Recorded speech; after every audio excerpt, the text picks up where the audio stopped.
landed. Like kids, they get to see our designs. Their mascot here, the Rockets, and they're over the moon about how it turned out. It was actually better than I imagined. It shows like kids what could they do, and I love all these opportunities.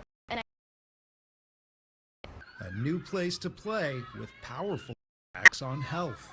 Bradley Blackburn, CBS News, New York. So good for them. Yeah. We want to thank you for watching CBS LA at 4. CBS LA at 5 starts right now.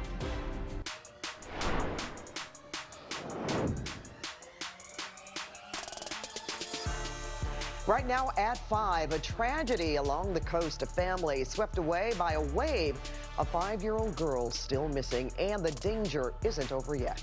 Plus, federal agents swarmed the company at the center of the chemical crisis in Garden Grove. What we're learning about what they were looking for. Mike. Hey, Rudy here at the desk. We've got new video of the start of the Eaton fire. It comes as part of an additional lawsuit. We'll show you the video right now on CBS LA at 5. This is CBS LA at 5. Good evening, and thank you for joining us. I'm Pat Harvey. And I'm Rudy Shabazi. We begin with a family in Laguna Beach swept away by a large wave. A mother and her son rescued, but tonight they're still looking for a 5-year-old girl. And CBS LA's Michelle Gili is in Newport Beach now, where lifeguards are warning people about the dangerous surf. Michelle? That's right. Crews have been on a recovery mission to find the body of that little girl. Again, we don't know where the family is from, but we're told somewhere in this Southern California area. You said it. It is day 2 of these extremely hazardous conditions with massive waves slamming our coastline.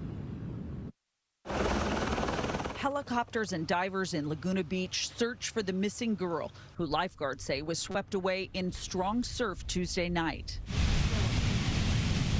Mayor Mark Orgill says that a mother and her 2 children were taking a walk on the sand just below the Montage Resort at Treasure Island Beach around 7:30 when a powerful wave hit them, pulling them into the ocean. A witness who jumped into the water was able to save the mom and the boy, but couldn't get to the 5-year-old. This Orange County mom who came down to the beach Wednesday says it's every parent's fear. You take your kids to have a fun day at the beach, and then it ends up like that. I don't even want to think about that as a mom. Family members of the missing child hugged one another in the Aliso Beach parking lot as they waited for information. Police officers were there warning visitors about the big waves and dangerous conditions. We got 3 little ones, and so they just wanted to make sure that we were really cognizant of watching them and stayed as far away from the surface as possible while the tide was coming in. Look at all of the sand covering the asphalt in the Aliso Beach parking lot, pushed here by the strong surf. I'm close to where that child was swept into the ocean. The city of Laguna Beach closed the parking lot as conditions got worse in order to try and keep people safe. Just to the north in Newport Beach, massive waves pounded the shoreline for the 2nd straight day at the Wedge. Thousands of spectators were back again to watch daring body surfers show their skills riding triple overhead sets. At the Balboa Pier, a large sand berm has been put up to keep the waves from rushing into the parking lot. The surf has calmed down here since Tuesday, but lifeguards warn that the big swell is hanging around. Yes, we're going to see big waves probably all the way through the weekend. We're keeping an eye on the king tide to see if it's going to side with, some of the larger, days of waves. And the view we're giving you now is the ocean right next to the Balboa Pier. Newport Beach lifeguards have now warned more than 3,000 people that they're putting themselves in danger, and they've rescued about 150 others who got caught in this treacherous surf. And I should tell you that the lifeguard just came up and warned us, telling us that the waves have been cresting over this tall berm. I'm standing about 7 feet above the bottom of the sand there. That's how high these waves are coming up. They're pushing people back. There's a lot of sea spray here, and they're telling us that we may get sopping wet, so really to be careful. That's the latest live in Newport Beach. I'm Michelle Gili. Back to you. All right. Thanks, Michelle. And, of course, wishing good luck in the search for that little girl's body. Well, next weather meteorologist Alex Biston is tracking the conditions along the coast. Alex.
Thank you, Alex. Breaking news in the war with Iran. The U.S. launching a new wave of attacks tonight. Military officials say it's in response to Iran's unwarranted and continued aggression, including the downing of a U.S. Army helicopter near the Strait of Hormuz, where 2 crew members had to be rescued from the waters off Oman. And as CBS LA's Natalie Brand explains, the new strikes also come after President Trump promised to hit Iran hard for failing to agree to a peace deal. The U.S. military says it's hitting multiple targets in Iran in the latest escalation of tensions. On X, U.S. Central Command described them as additional self-defense strikes against multiple targets in Iran at the commander-in-chief's direction. Officials familiar with facilities such as ammunition depots, command and control nodes, and warehouses. Earlier, Defense Secretary Pete Hegseth previewed what was to come while visiting Central Command in Florida. As President Trump said, they've been tapping. You can see when someone's trying to tap on a deal. Instead, they're going to have tap bombs dropping on key facilities in Iran from the United States of America. And that's not because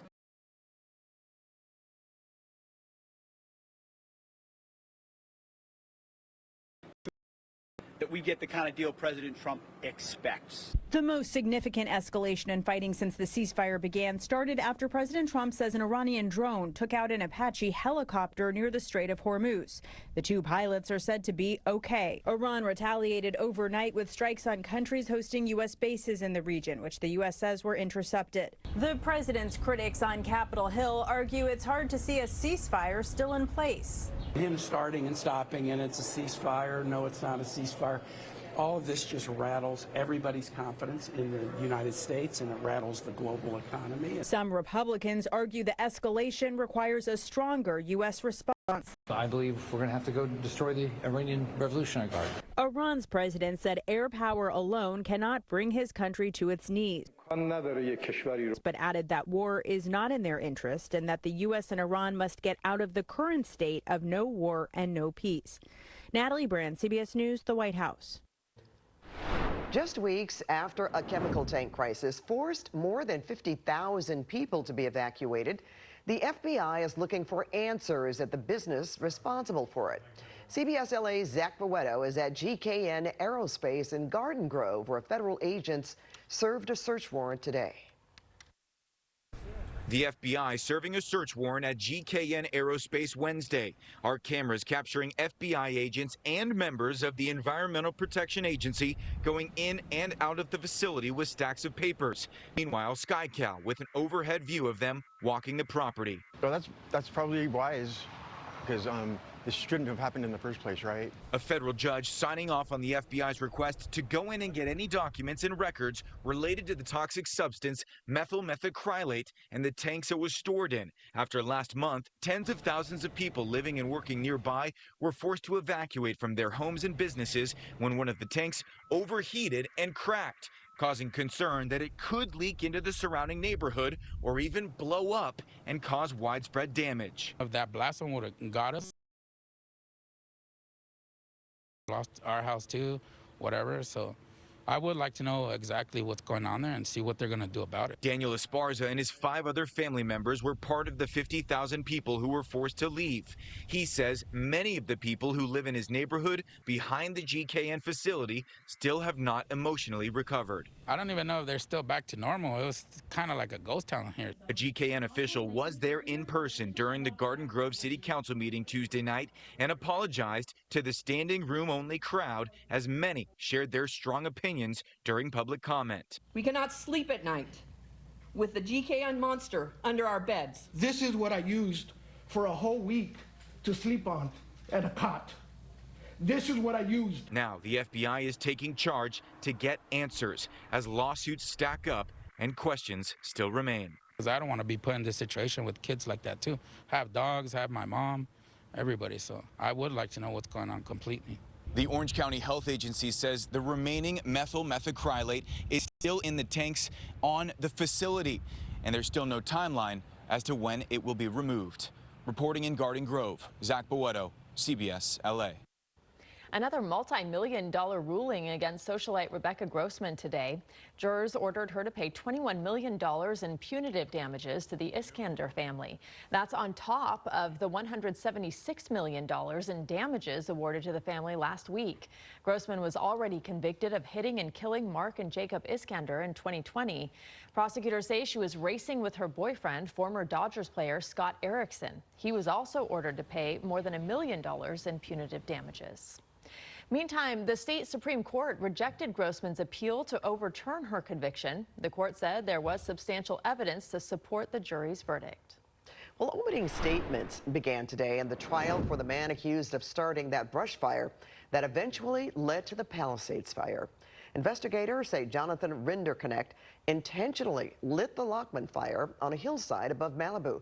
Now, that fire smoldered for a week and grew into the Palisades fire. Investigators say they ruled out every other possible cause, but the defense argues that Rinderknecht is a scapegoat. And tonight at 6, you'll hear why prosecutors could have a tough time blaming him for the fire. There's new video tonight of the